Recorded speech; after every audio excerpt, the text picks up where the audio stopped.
Programang ito ay rated SPG. Striktong patnubay at gabay ng magulang ang kailangan. Maaaring Unang weekend pa lang ni Janine sa bahay ni Atoy, nagsimula na agad ang gulo.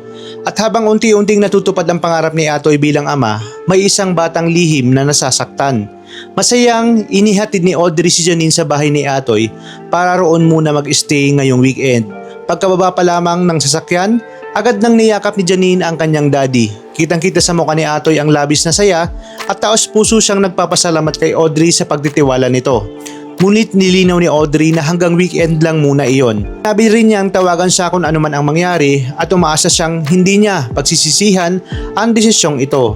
Nangako naman si Atoy na aalagaan niyang mabuti ang kanilang anak. Maya-maya pa ay nagkaroon pa ng nakakatawang eksena nang akalain ni Audrey na girlfriend ni Atoy itong si Tonet. Pero agad itong itinanggi ni Ame at ibinuking na umaasa lang si Tonet kay Atoy. Napahiya tuloy si Tonet habang nagtatawanan ang lahat. Pagpasok sa bahay, nagpakilala si Manang Sita kay Janine. Ngunit ikinagulat nila nang tanungin siya ng bata kung siya ba ang katulong. Doon pa lamang ay napansinan nila ang pagiging matapobre ni Janine. Ipinakita naman ni Atoy kay Janine ang kanyang bahay at patahian. Kahit simple lang ang kanilang tirahan ay sinabi naman ni Janine na ayos lang basta kasama niya ang kanyang daddy. Ngunit pagdating sa kwarto, nagsimula na agad ang tensyon. Ipinaliwanag ni Atoy na magka-share muna ng kwarto sina Janine at Ibiang ngayong weekend. Pagkaalis niya ay agad na sinabi ni Janine na parang ayaw yata siyang makasama ni Ibiang. Sumagot naman si Ibiang na masaya siyang kasama ito.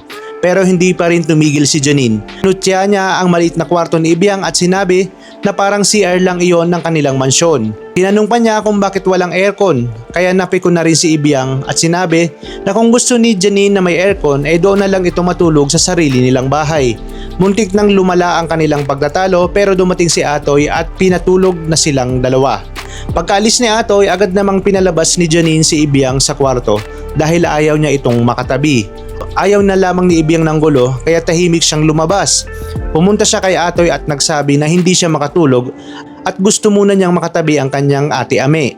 Hindi niya sinabi ang totoong nangyari dahil ayaw niya nang lumaki pa ang problema.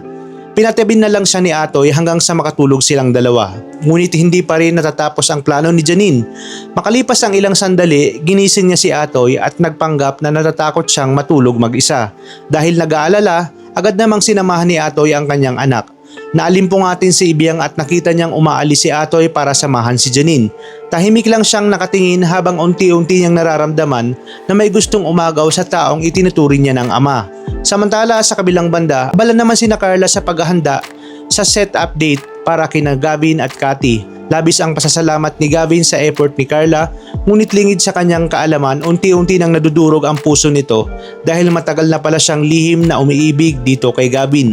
Pagdating ni Cathy, nagkunwari itong natuwa sa buong setup, ngunit nang malaman niyang si Carla ang utak sa lahat ng paghahanda, gumawa siya ng paraan para sirain ang gabi. Nagpaturo siya ng basketball kay Gavin at sinadyang mapunta ang bola sa cake, mga dekorasyon dahilan para masira ang buong setup at masunog ang bulaklak.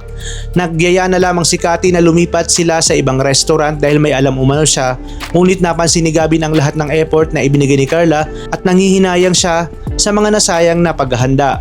Habang unti-unting lumalalim ang selos ni Janine kay Ibiang at lumalakas ang inggit ni Cathy kay Carla, mukhang mas marami pang puso ang mawawasak sa mga susunod na kabanata. Kaya pakaabangan natin yan dito lang sa The Master Cutter.